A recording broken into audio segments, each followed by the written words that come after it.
Cabinet reshuffle ವಿಷಯದಲ್ಲಿ ರಾಜಣ್ಣ ಅವರ ಮತ್ತೆ ಸೇರಿಸ್ಕೋಬೇಕು ಡಿಮ್ಯಾಂಡ್ ಮತ್ತೆ ನೋಡಿ, ಅದು ಪದೇ ಪದೇ ದಿವಸ ಅದನ್ನೇ ಕೇಳೋದ್ರಿಂದ ಅದೇನು ಪರಿಹಾರ ಆಗೋಲ್ಲ, ಅದು ಲಾಜಿಕ್ ಎಂಡು ಹೋಗೋಲ್ಲ. ಈಗ ನಾವೇನು ಹೇಳ್ಬೇಕ್ರಿ ಅದ್ರ ಬಗ್ಗೆ ಉತ್ತರ? ನಾನೇನು ಹೇಳಬೇಕು ಒಬ್ಬ ಮಂತ್ರಿಯಾಗಿ ಹೇಳಿ? ನಮ್ಮ ಕೈಲಿಲ್ಲ ಅದು ಪದೇ ಪದೇ ನಾವು ಹೇಳಿದ್ದೀವಿ. ನೀವು ಅದನ್ನೇ ಕೇಳಿದ್ರೆ ಅದಕ್ಕೆ ಉತ್ತರನೂ ಇಲ್ಲ, ಪ್ರಶ್ನೆ ಎರಡೂ ಇಲ್ಲ ಆಗ್ತದೆ. ಸೊ ನೀವು ಯಾರು ರೈಟ್ ಪರ್ಸನ್ ಕೇಳಿದ್ರೆ ಅದು ಸರಿಯಾಗಿ ಉತ್ತರ ಅವ್ರು ಹೇಳ್ಬೋದು. ಈಗ ನಮ್ಮ ವ್ಯಾಪ್ತಿಗೆ ಎಷ್ಟಿದೆ ಅಷ್ಟು ಈಗ ಹೇಳಿದ್ರಿ, ರಾಜಣ್ಣ ಅವ್ರ ಮನೆಗೆ ಊಟಕ್ಕೆ ಹೋಗೋದು ಅದನ್ನು ಹೇಳ್ಬೋದು. ಈಗ ರಾಜಣ್ಣ ಅವ್ರು ಸೇರಿಸ್ಬಿಡ್ಬಿಡೋದು ನಮ್ಮ ವ್ಯಾಪ್ತಿಗೆ ಸಂಬಂಧಪಟ್ಟ ವಿಷಯ ಅಲ್ಲ ಅಂತ ಸುಮಾರು ಸರಿ ನಾವು ಸ್ಪಷ್ಟನೆ ಕೊಟ್ಟಿದ್ದೀವಿ ರೀ.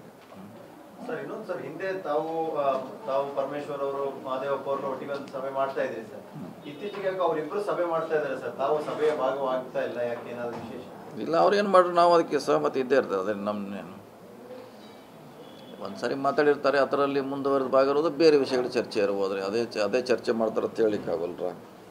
ಪ್ರತಿ ಸಾರಿ ಕುಡಿದಾಗ ರಾಜಕೀಯ ಚರ್ಚೆ ಮಾಡ್ತೀವಿ ಅಂತ ಹೇಳಲಿಕ್ಕಾಗಲ್ಲ, ಬೇರೆ ಸಮಸ್ಯೆ ಇರ್ಬೋದ್ರಿ, ಮಾತಾಡಬೋದ್ರಿ. ಡಾಕ್ಟರ್ ಯತೀಂದ್ರ ಅವರು ಉತ್ತರಾಧಿಕಾರಿ ಹೇಳಿಕೆ ಕೊಟ್ಟ ಮೇಲೆ ಎಲ್ಲೋ ಒಂದ್ ಸ್ವಲ್ಪ ಕೆಲವು ಸಚಿವರ ಮಾತುಗಳು ನಿಮ್ಮ ತುಂಬಾ ಆಪ್ತರಾಗಿದ್ದವ್ರಲ್ಲೇ ಬೇಸರ ವ್ಯಕ್ತವಾದಂಗ ಆಯ್ತು ಸರ್. ಯಾಕಂದ್ರೆ ಗೊತ್ತಿಲ್ಲ ಸರ್, ಕೆಲವು ಧ್ವನಿಗಳು ಹೌದು ಅವ್ರು ಯಾಕೆ ಹಂಗೆ ಹೇಳಿದ್ರು, ಯಾರು ಹಂಗೆ ಹೇಳಿರ್ಲಿಲ್ವಲ್ಲ, ಅವ್ರು ಯಾಕೆ ಹೇಳಿದ್ರು ಅನ್ನುವಂತ ಅಭಿಪ್ರಾಯ ತಮ್ಮ ಆಪ್ತರಾಗಿದ್ದಂತೆ ಕೆಲವು ಸಚಿವರನ್ನ ಕಾಣಿಸ್ತು ಧ್ವನಿ. ಪರವಾಗಿ ಹೇಳಿದ್ರೆ ವಿರೋಧ ಎರಡೂ ಇದೆ, ಮಿಕ್ಸ್ ಇದೆ, ಅದರಲ್ಲಿ ಮಿಕ್ಸ್ ರಿಯಾಕ್ಷನ್ ಇದೆ, ಎರಡೂ ಇದೆ. ಯಾಕಂದ್ರೆ 28ಕ್ಕೆ ನೀವು ಕ್ಲೈಮ್ ಮಾಡ್ಕೊಳ್ತಾ ಇರೋದು. ಹಾಂ ಸರ್ ಈಗ ನಿನ್ನೆ